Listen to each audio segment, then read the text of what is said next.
1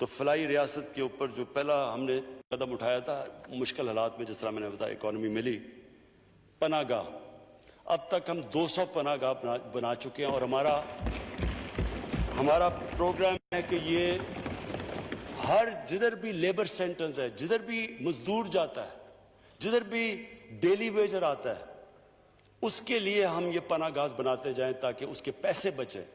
وہ جب پناہ گاہ میں ٹھہرتا ہے تو اس کو کھانا ملتا ہے، وہاں اس کو کوئی رینٹ نہیں کرنا پڑتا، سڑک پہ نہیں سوتا، وہ نہاتا ہے وہاں۔ تو یہ ہم پناہ گاہ، ہمارا پورا پلان ہے کہ یہ سارے پاکستان میں ایکسپینڈ کرنا ہے، اور یہ وہ ویژن ہے ایک فلاحی ریاست کی طرف، جس کا مجھے خاص طور پہ یہ پناہ گاہ کے اندر، جب میں اپنی پارٹی کے لوگوں کو بھی کہتا ہوں کہ جا کے دیکھیں مزدوروں سے بات کریں، پتہ تو چلوائیں کہ آپ کو پتہ چلے کہ عام آدمی کئی دفعہ کن مشکلات کا سامنا کرنا پڑتا ہے۔ اور اس سے زیادہ جو میں سمجھتا ہوں کہ جو ہمارا انصاف کارڈ ہے، 1 کروڑ خاندانوں کو انصاف کارڈ ہم پہنچا رہے ہیں۔ کے پی کے اندر کے پی کی گورنمنٹ نے فیصلہ کیا کہ وہ سارا نچلے طبقے کو احساس کارڈ، اور سارا جو فاٹا کا علاقہ ہے ان سب کو احساس کارڈ، جس میں 7 لاکھ، پہلے 7,20,000 تھا تو وہ 10 لاکھ پہ ہے۔ 10 لاکھ کا مطلب یہ کہ ایک غریب خاندان جو سب سے زیادہ تکلیف میں ایک گھر ہوتا ہے جب کسی کو بیماری ہو جائے، اور اب یہ کووڈ کی وجہ سے جو ہم کہانیاں سنتے ہیں بہت مشکل میں گزرتے ہیں، تو وہ جو ایک غریب گھرانے کے اندر جب ان کا بجٹ پہلے سے کم ہوتا ہے، پہلے سے وہ مشکل سے پیسے کما رہے ہوتے ہیں اپنے بچوں کو پالنے کے لیے، کھانا دینے کے لیے، ایک بیماری ہوتی ہے وہ سارا خاندان چلا جاتا ہے غربت کے نیچے، کیونکہ وہ سب کچھ بیچ دیتے ہیں۔ یہ سب سے بڑی پروٹیکشن ہے کہ غریب گھرانے کے پاس پیسے ہوں، وہ جا کے اپنا علاج کروا سکے، اور یہ انشاءاللہ ہم سارا کوریج سارے پاکستان میں کریں گے۔ پھر مجھے بڑا اس چیز پہ فخر ہے کہ ہماری پوری کوشش ہوئی ہے کہ ایک پاکستان میں جو ہماری ڈیولپمنٹ ہو، وہ کئی علاقے پیچھے رہ گئے ہیں، ڈیولپمنٹ تھوڑے سے علاقوں میں چلی جاتی ہے، اور ہمارا فاٹا پیچھے رہ گیا، ہمارے بلوچستان کے علاقے پیچھے رہ گئے۔ تو میں آج یہ جو مجھے اس بجٹ کے اندر سب سے زیادہ خوشی یہ ہے کہ اس کے باوجود کہ ہمارے پاس پیسے کم اکٹھے ہوئے، فاٹا کو انشاءاللہ ہم پوری ایلوکیشن دے رہے ہیں، اور ہم بلوچستان کو ریکارڈ مل رہا ہے پی ایس ڈی پی کے اندر، کبھی اتنا پیسہ نہیں ملا۔ میں آج ادھر سے یہ ضرور کہوں گا اسپیکر صاحب کہ میں ریکویسٹ کروں گا، 4 صوبوں نے اپنی زبان دی تھی کہ جب فاٹا مرجر ہوگا تو وہ اپنے این ایف سی وارڈ سے 3% دیں گے فاٹا کو، کیونکہ وہ فاٹا کے اندر جو تباہی ہوئی وار آن ٹیرر کی وجہ سے، تو ان کے بڑے برے حالات تھے، تو ان کی ری ڈیولپمنٹ کے اندر انہوں نے پیسے دینے۔ میں آج ریکویسٹ کروں گا سارے صوبوں کو کہ آپ نے زبان دی ہوئی ہے یہ پوری کریں، کیونکہ اس علاقے میں خاص ضرورت ہے، اور خطرہ ہے جو میں اب بات کروں گا اگلے میرا جو سبجیکٹ ہے وہ یہ کہ اس وقت ہندوستان پوری کوشش کر رہا ہے پاکستان کے اندر ڈی اسٹیبلائزیشن کی۔ آج ہندوستان کو سب سے زیادہ یہ جو ایک ایکسٹریمسٹ، ایک وہ گورنمنٹ جو کہ ایک انتہا پسند گورنمنٹ، جو بالکل اس وقت ان کا صرف گول یہ ہے کہ کسی طرح پاکستان کو سبق سکھایا جائے اور پاکستان کو گرایا جائے، اوپنلی ان کے تھنک ٹینکس کے اندر اوپن ٹی وی کے اوپر وہ بات کرتے ہیں۔ تو ادھر سے وہ جو ہمیں خطرہ ہے اور جو انہوں نے کیا بھی آپریشنز وہ کرتے ہیں ہماری سافٹ ویلی یا ادھر سے فاٹا سے، اس لیے بہت ضروری ہے کہ ہم اس کی ڈیولپمنٹ کریں۔ اور میں صوبوں سے پھر آپ سے ریکویسٹ کروں گا کہ یہ آپ نے پلیج کیا ہوا تھا، یہ ہماری گورنمنٹ آنے سے پہلے، تو آپ کا جب زبان دی تھی اس کے اوپر پوری طرح عمل کیا جائے۔ میں وے فارورڈ کی جو میری صرف میں ختم کرتا ہوں اس چیز کے اوپر، ایجوکیشن کے اوپر۔ میں آج اپنے ایجوکیشن منسٹر شفقت محمود کو خراج تحسین پیش کرتا ہوں۔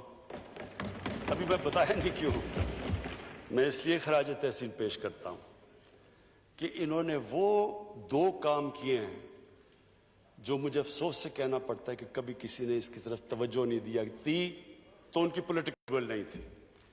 نمبر ون کہ پاکستان کے اندر یہ جو تھری ٹیئر سسٹم چل رہا ہے, جو ایجوکیشن اپارٹھائڈ ہے, امیر کے لیے انگلش میڈیم, اردو میڈیم اور پھر دینی مدرسے, 3 ڈفرنٹ کلچرز ایک ملک کے اندر آ رہے ہیں. انگلش میڈیم کو وہ اردو میڈیم کہتا ہے برگر کراؤڈ, ان کا کوئی ان کا کنیکشن نہیں ہے. دینی مدرسے کچھ اور سوچتے ہیں ان کی. سو یہ پہلی دفعہ ہوا کہ پہلی چیز ایک کور ایجوکیشن سلیبس انشاءاللہ مارچ 2021 میں سارے پاکستان میں لاگو ہو جائے گا.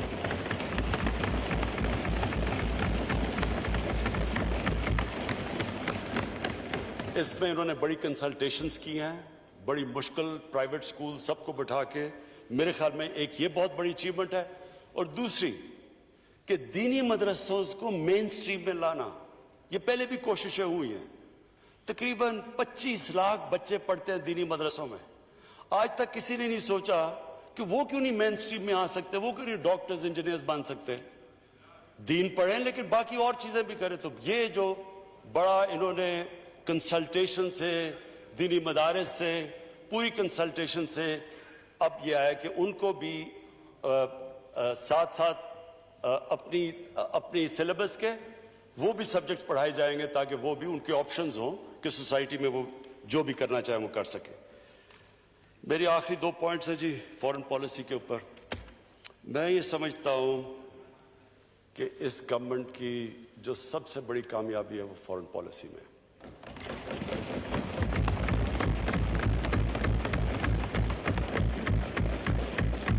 اسپیکر صاحب, پہلے تو میں امریکہ کے ساتھ اپنی تعلقات کے اوپر بات کر دوں. امریکہ سے جس طرح ہم نے وار آن ٹیرر میں ان کا ساتھ دیا اور جو ذلت اٹھانی پڑی میرے ملک کو, میں نہیں سمجھتا کہ کبھی بھی کوئی ملک ایک وار آن ٹیرر میں ساتھ دے اور ان کا ساتھ دے اور وہ برا بھلا بھی ہمیں کہیں, کامیاب افغانستان میں نہ ہو تو وہ بھی پاکستان ذمہ دار ہے. اوپنلی مجھے کبھی نہیں بھولتا وہ بھی ایک ہمارے پاکستانیوں کے لیے بڑے 2 شرمندہ واقعات جس میں ہم سب بڑے شرمندہ ہوئے.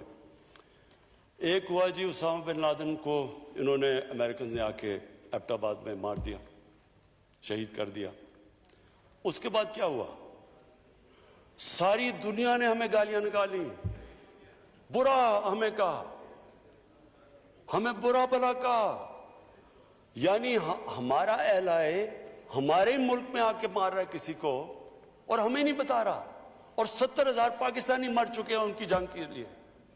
یعنی اس سے زیادہ ذلت ساری جدھر پاکستانی باہر تھے, آپ جدھر پاکستانی باہر تھے آپ دیکھیں جو ان کے اوپر گزری اس وقت. مجھے بھی یاد ہے, یہ 2010 کی بات ہے. اس کے بعد کیا ہوا؟ ڈرون اٹیکس ہو رہے ہیں پاکستان میں. پاکستانی گورنمنٹ کہتی ہے ہم کچھ نہیں کر رہے یا ہم مذمت کر رہے ہیں.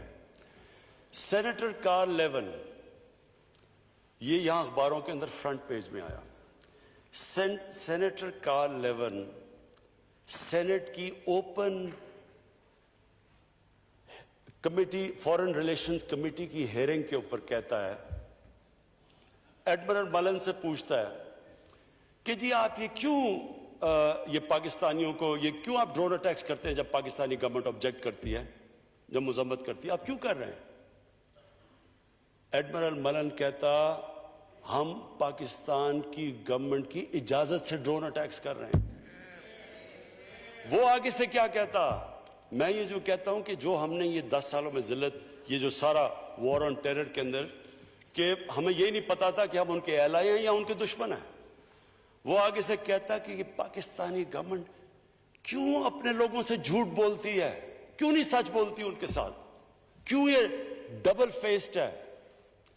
دیکھیں قوم کو آخر میں تو قوم ہی پڑھ رہی تھی باہر پاکستانی. آپ کو میں بتاؤں ہمارا بہت بڑا اثاثہ, میں سمجھتا ہوں اس ملک کے بہت بڑا ٹیلنٹ باہر بیٹھا ہوا ہے.